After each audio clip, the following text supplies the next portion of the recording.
everyone, and welcome to the Leadership Heart Podcast with Sandra J. Horton, the Growth Catalyst.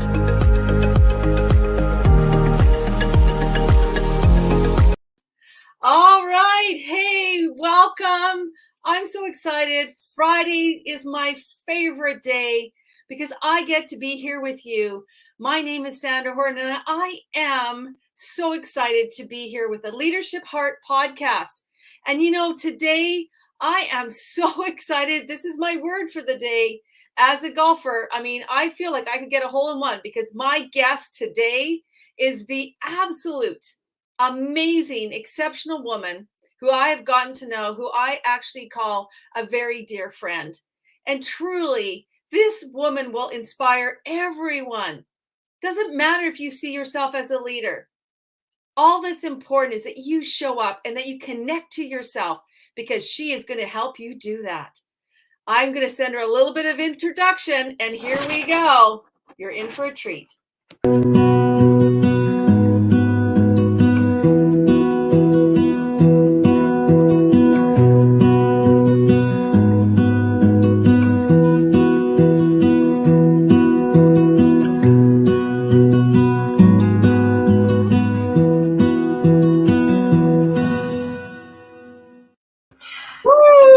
Miss Regina Marie is in the house. Thank you for being here this afternoon, and welcome all those who are listening. Woo, this is going to be a powerful Leadership Heart Podcast today. I'm just feeling the energy. Regina, how are you doing? Oh my God, I'm so excited, and I am so laughing at that intro. That is like one of my first things I did. So thank you for bringing me back to where it all began. Right? Wow, yes, that was amazing. I love it. And y'all some fancy people here. That's what I have to say. We moving on up, right? We are, and we're coming global. And thank you for those who are tuning in. I'm in Canada, just outside of Vancouver, British Columbia. And Miss Regina, where are you coming in from, my beautiful friend? I am coming live from Nashville, Tennessee. I'm originally from New Orleans, but I have moved out here about 4 months ago, and I am just loving it here. So I am getting to be so busy. That's why I had to move. So I'm just really excited to be here. Sandra, thank you so much. You are one of my bestest friends, and I really appreciate you even inviting me to do this new amazing thing that you're doing here. I just cannot believe everything that you've done in the last year. You have made some major accomplishments, and I just kudos to you, girl. Oh, thank you. And you know what? This is the key thing, is that we're in action, and the Leadership Heart Podcast is for everyone out there. Because this is about heart, and this is about, hey, welcome. Thank you for being here. I always say about the Leadership Heart Podcast, this is for everyone. It's like taking your golf. I'm a golfer, Regina, and life, sometimes with golf, you have to practice a lot because life has its ups and downs. And just like golf, you think you've got 4 shots, I'm going to get it in the hole. But guess what? Life happens and things happen. And that's the interesting part about yourself. Leadership is really, it's everything. It's who we are. It's how we show up. And welcome, everyone. Thank you for being here. So, let's drive down that fairway, as I always say. Let's get started. Let's share about you because, most importantly is that you touch lives. You are divinely connected. You do some things that truly transform lives. I can speak for my life. You have transformed my life. Oh. You have given me that beautiful connection. So, Regina, if you could share with our beautiful viewers and our audience right now, what have you found that has been probably the most significant thing in your life that has given you like the most valuable lesson or the learnings? Because we're going to dive into the 3 L's of conscious leadership. So learning is the first one. So what would be probably your most important learning or life lesson you found that's valuable that you'd like to share? Well, Sandra, I'm a 52-year-old woman, and I absolutely have lived many lifetimes in this life. I have been through a death of a child. I have been through cancer. I've been through starting my life over after a 31-year marriage ended. Wow. And what I have realized, and even losing my companies, we had to close my longest company of 26 years. I've been an entrepreneur for 30 years. What Wow. I realized is I can say different aspects has taught me different things, resilience, going with the flow, learning how to surrender. But I'm going to tell you the biggest thing right now in my life that I've learned is to learn how to completely trust me and that Mm, my experiences are valuable. It's not yes. just my connection to God, it's not my connection to even people. It is trusting my vessel in every aspect, Mm, not just in not just in making decisions or making yes. choices for myself, but it's also trusting that I'm listening to myself. I'm putting myself Mm. first before I put Two ears, listening to ourselves and self-trusting. That is a huge thing, isn't it? it is. And I can honestly say moving to Nashville, breaking that template that was keeping me um, kind of locked in. Even though Mm, I was not landlocked, I felt landlocked when I was closer to the Gulf. But now that I yeah. am landlocked because I'm in the middle of the country, I'm not limited anymore. I can Yeah. exactly be who I am without getting my wings clipped, so to speak. Mm, I find that when you really, really look at your whole life and what you have. I could say my yeah. first three things that I've learned is faith, not just Mm, in God, but in myself. And then turning right. that into trust. And then once you turn that into trust, you turn it into a momentum of how you feel when you know something's off. It's trusting yourself to say, this is not for me, Mm. or, oh, wait, this is an opportunity. And having that faith to take that final, declaration or leap that you need to do Yeah. to follow through. So Regina, I want to dig into that because that's really, really important. And hey, welcome everyone to the show. Thank you so much for showing up. We are dropping nuggets already. You talked about feeling it. Mm-hmm. You talked about self-trust and moving past the, and I would say this is in our own mind, Right. our limitations, our boxes, how we see ourselves. And, that's a key piece. So how did you become aware of what you're feeling to be able to make and shift and move? Because that's, you just moved across the country I from where you did. were. I did. Yeah. I broke a lot of my fear, but then I walked into a lot of fear. Isn't that funny how you think that it Yeah. takes you to move, and once you get moving, it's like, whoa, a whole nother, they say a whole nother devil with a whole nother level, So when you move up, Yeah. you're dealing with different issues. But I find that when you really concentrate on what your body's intaking, not just in the mind space, But in your gut. but in your heart space. And I don't mean just heart, because a heart, you can be misled by your heart. Your heart is not always Okay. in truth, because desire or want or need can lead us into expectation. That's not the way that I always discern things. Okay. How I discern things is this the betterment for me, or is it a limitation for me, or what do I expect? Having goal setting and Yeah. making sure that I understand what I'm getting into completely. And that's called Wow. communication. So Regina, you just like, whoo, you just dropped a whole bunch of beautiful nuggets there. I'm like, wow, okay, this is really great for all of our viewers and our listeners. But there was a whole bunch. I just want to back up a little Yeah, bit because, you're talking about not only listening to yourself, but then also discerning what is that. So let's just unpack that just a little bit because I think for some people, and I can only speak my truth as well, is that I became aware. I started to listen to basically became more self-aware. I started to feel my stomach rumbling. Like, let's break it mhm, down into those kind of essences for everybody. Sometimes we're so darn busy that we just keep going and going and going. We exactly. may be in this loop. We feel or we Mhm. think a certain way, but then we have to learn what are those feelings showing up? What do they say to ourselves? That's the key. Going back to your original question of Yeah. how I feel, is Yeah. that it's not just in my stomach or it's not in my body. It's Mm, it's how I see the situation. I am okay. very Your much eyes.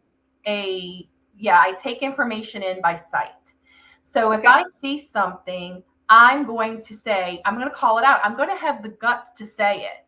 If I see something off, I'm going to have the guts to say, wait, what do you think about this? So I'm going to Stop. right, exactly. And then, Stop. but if I don't say something, if I remain quiet, because you got to give people a space when you're Right. communicating to let them be heard. And then what Right. I do is if I feel that I'm not being understood or if something's missing, I just clarify. I have no resistance anymore to feeling.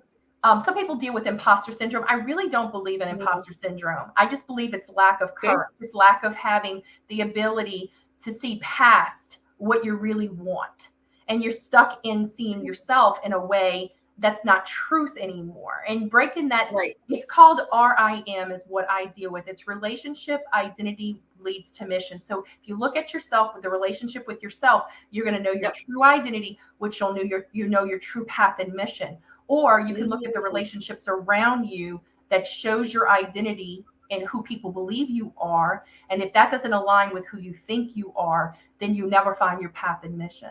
Wow. Okay. Let's just drop that nugget. So if you're listening live today, I want you to, in the chat, in the comments, write down, how is that resonating for you? Does that resonate for you? Because that is powerful, Regina. Like that RIM is like, just take that. And that's a whole conversation about learning those particular elements. So, let's keep diving into this because this is really, really powerful. So as you're building and you're looking at that relationship, right? So your self-talk is going to show up. I know what I found in my personal journey. The moment I got control of that, little subconscious mind, I call it kind of critic. reminds me of it's a little Pac-Man like this, it's always chatting at you.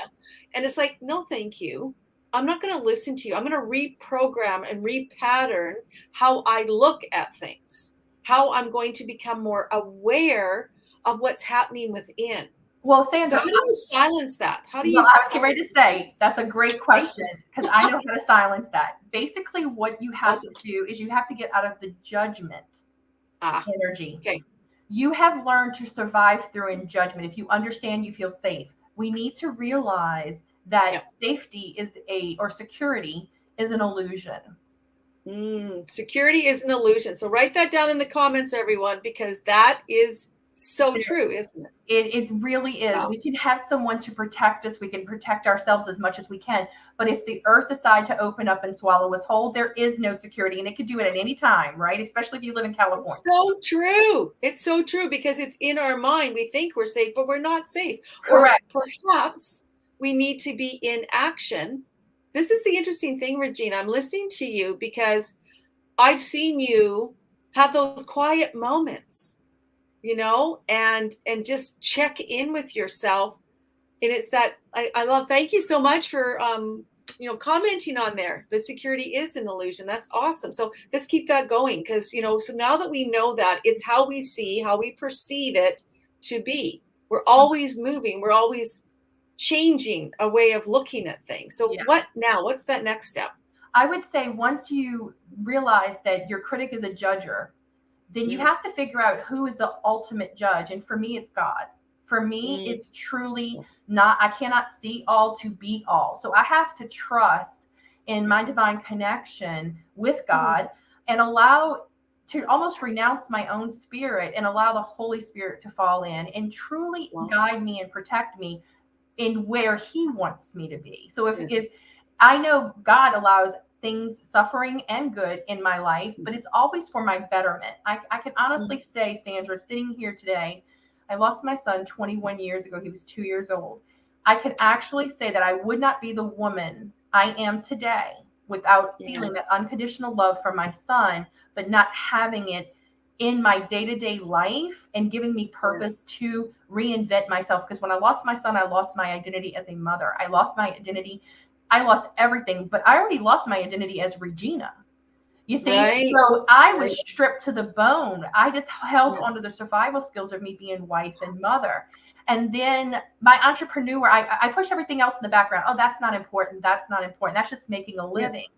When I realized that I have a very business attitude as far as savvy, being savvy. Yes, I'm a little savvy. But what happens is exactly.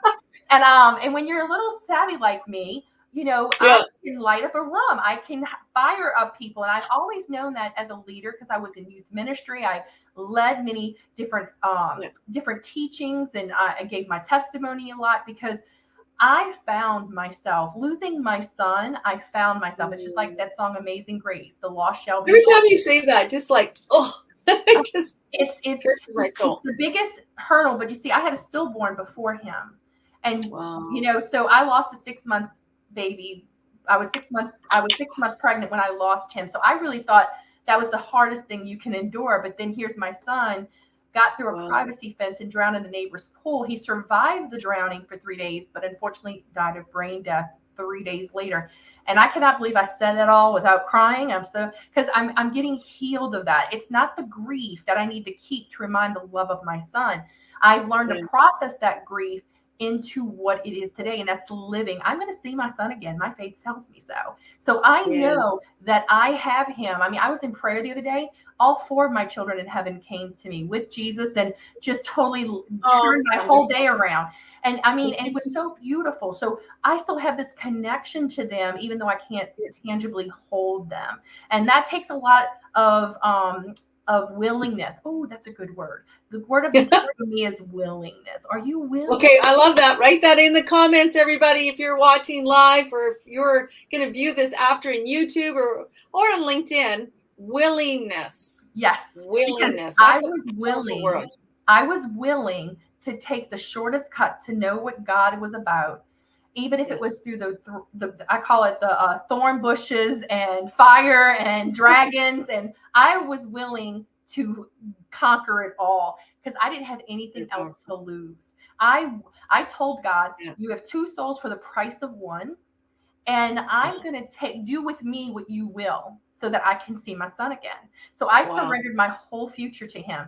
That led me into having another child a year later, and then enduring, unfortunately, uterine cancer and ovarian. But I was blessed enough that I didn't have to have chemo, that my ovary exploded on its own, because God has our purposes and reason. Wow. Right? I was misdiagnosed for 6 That's years. Crazy. Oh my gosh, girl. So many miracles. I can sit here and tell you all kinds of miracles of how God did this and blah, blah, blah. But this, I really want to tell you, the miracles inside of you. And that's what people do not see. You're the leader. You're the person you're looking for. You are. Wow. That's powerful. So let's just repeat that, because that's key, that you are the person that you're truly looking for. Like, you have everything within you, because, wherever you are on your spiritual path, not everyone may have that connection, Regina. Correct. And that's what I found in my own personal journey myself of awakening, of transcendence, because some people can get kind of caught or stuck in their journey, and they may not develop to that place where they're able to release and let go. And I know that's what you do, and you really help people. So when I'm talking about conscious leadership, we're starting about the learning about ourselves, and beginning the trust, what I heard from you. And now it's living, it's going into that way of being, feeling, knowing, and then trusting. But how do you coach, or how do you help people in this transition of, from myself, I only know myself, to that next space that is like, oh, I'm connecting beyond myself, right, so that I can live fully in purpose? How do you do that? I'd love for you to share with our viewers. Well, you have to be able to fill your own cup. And that's the thing. You have to be able to fill yourself up and take that time out and put you first. If you don't set the right foot down and you're not full and protect, because I believe in armoring up for the day, sending out angels before you. And once you do that, you start aligning to your path. And that's exactly how I live. So the biggest thing I want to tell you about when you are learning about yourself is that be the cheerleader you need. Be your best friends, and talk to yourself as you would talk to someone, a colleague, somebody you don't know. And when I started talking to myself and journaling about who I am, and I even started inviting God into my journal, so I write down what I hear, it's amazing, because now I'm helping people that are not the same faith I am, not the same creed I am. I have one of my clients who is a gay Jewish lawyer in New York City, and I worked with him for over 7 months, and he was miserable. And he's not even in my same year. And I just was in New York City last week meeting a couple clients out there, and I got to have dinner with him actually twice. Oh, no way, did you? That's awesome. And he actually told me how I changed his life and how he didn't know who should hire me, because it was there's so many differences in us, but the core part of my journey is not about changing people or getting them converted. It's about loving and being kind to yourself, but above all, knowing your path and mission, and know that your value is inside of you, and it's been corroded by behavioral programming and your existence in this world, because there's a lot of evil in this world, and good people have been pushed back too long, and God has sent me out pretty much to say no more. I'm here, and this, look out. So, I love that, Regina, and I love for all those who are viewing right now, just put in the beautiful chat that, it's about self-love, giving yourself grace and giving yourself a hug. Let's all give ourselves a virtual hug, because we deserve it. Love it. I love it, love it, love it. So, Regina, I'm going to shift it a little bit, because that was very, very beautiful and powerful. What does living your best life look like? It's a big question. Ooh, my best life, I would say I'm living it. Okay, I love that. It took me 6 years to get here. I realized in 2016 that I wasn't called to marriage, even though I was told 5 years before that I wasn't called to marriage, but I'm hard-headed. And see, that's why I help people, because I have patience, because I'm hard-headed. So I walked around that mountain for 4 years before I gave myself permission to totally take my rose-colored glasses off, and really look at my marriage for what it was. Because my marriage was tied into my business. And when you live in Louisiana, it's a big mess when you have a business and a marriage together. It takes a long time. Yeah, that would be a big mess. I had one of those. Yes, exactly. And it ended in divorce. Right. But I'm going to tell you, I never hired a lawyer. I wrote my own divorce. My ex-husband and I divorced amicably. We have 2 children. I have a 30-year-old and an 19-year-old, excuse me. She just turned 19 in April. And I am so happy that we're still friends, that we still have a relationship of being parents.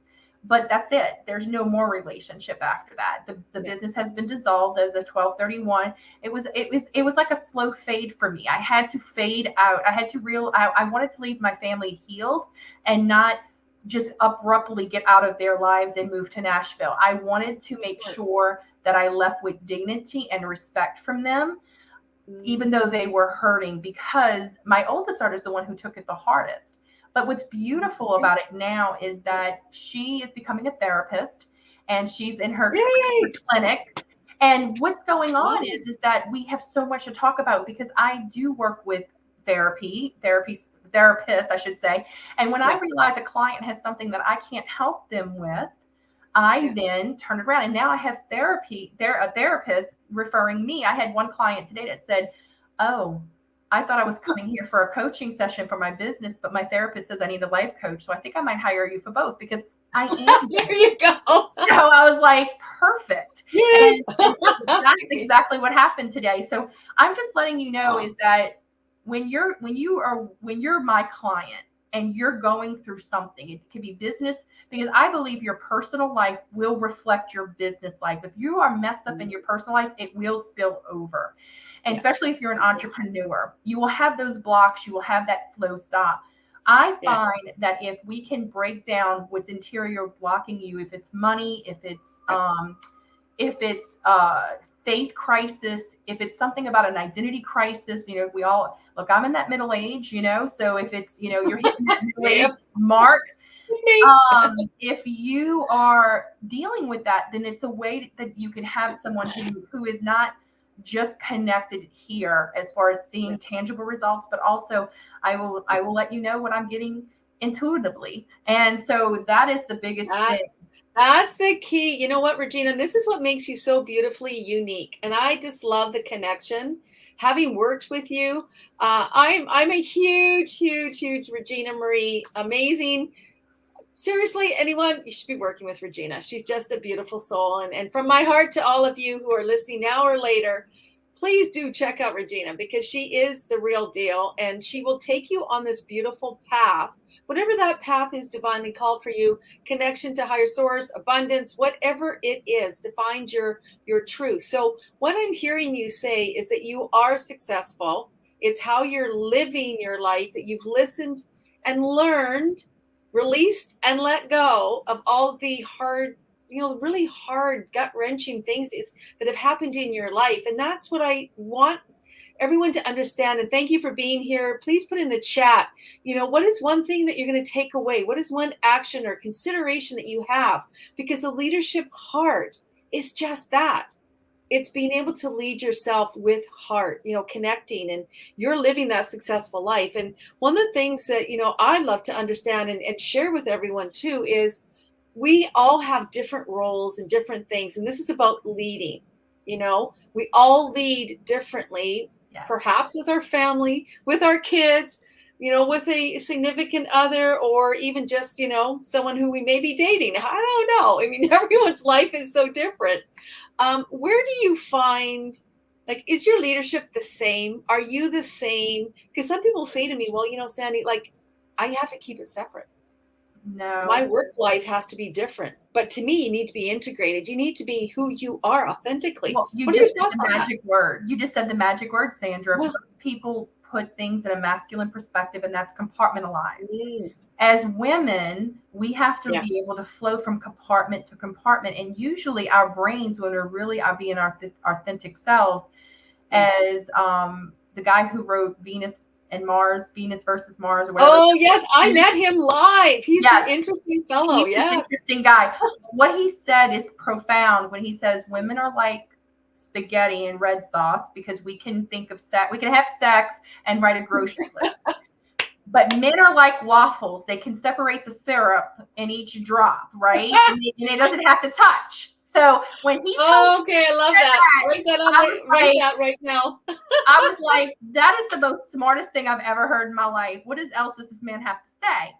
I don't agree with everything he says, but I'm telling you, one thing I realized is I was too much in my masculinity, and I was treating my business as a man, because I was getting a lot of respect. Look, I'm 6 foot tall and I'm built like a linebacker, and God made me that reason for that, because you're curvaceous, girlfriend. That's reframe. You are like this voluptuous, curvaceous. But I can be intimidating. I can be intimidating. So if I'm on your team, you're happy to have me.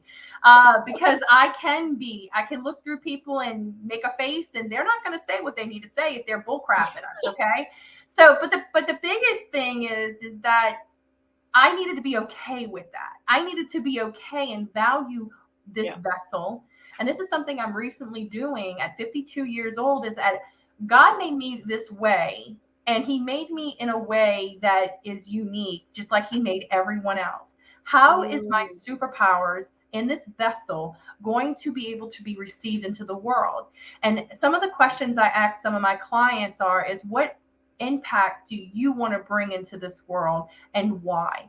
That'll let me know if they're leading with ego or leading with a greater cause or greater purpose.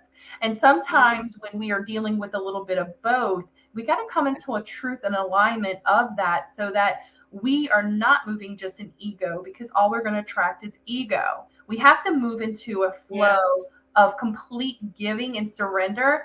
And that way we're going to also get people that are willing to share, willing to be fair, and willing to love and be kind.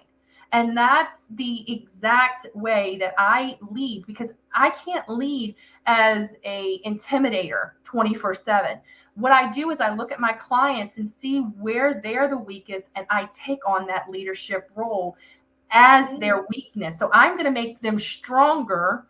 And by me being versatile in 7 different areas, usually 7 to 8 different areas of business, I can actually fill in those gaps. And that's what a true leader does. He doesn't out-lead everyone. What he does is he bridges the gaps of weakness. Lifts them up. Yep. And that is how you lift up the whole village. You don't have to actually outshine. You don't have to compete. What you have to do is fill in the gaps. And I like to call it integrating and building bridges. And that's what true leaders do. I love that. I love that. And I'm going to bring out the golf club because that is that's a huge drive. That's like 250 yards, man. That is it. That is like, it's gone. And I hope all of you are listening to that and you take that truly inside you and, bring it to your life. So Regina, we're on the top of the hour already. I can't believe it. We've gone through the 3 L's of conscious leadership, which is the learning part.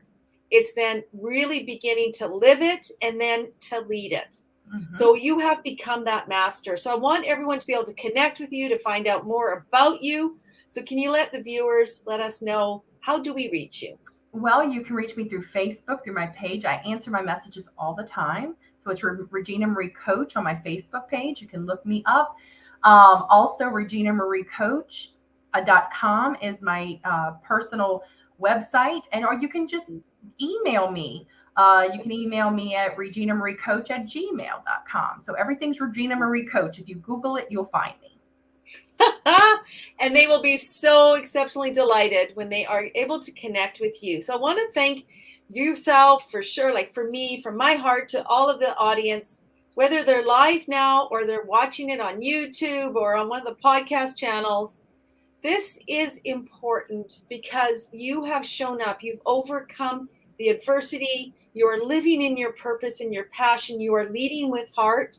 You are truly a leadership heart proponent. Like, this is what I want everyone, around the world. Like, my mission is to engage and to ignite at least 1 million people to become this conscious leader, to really, truly move your life forward.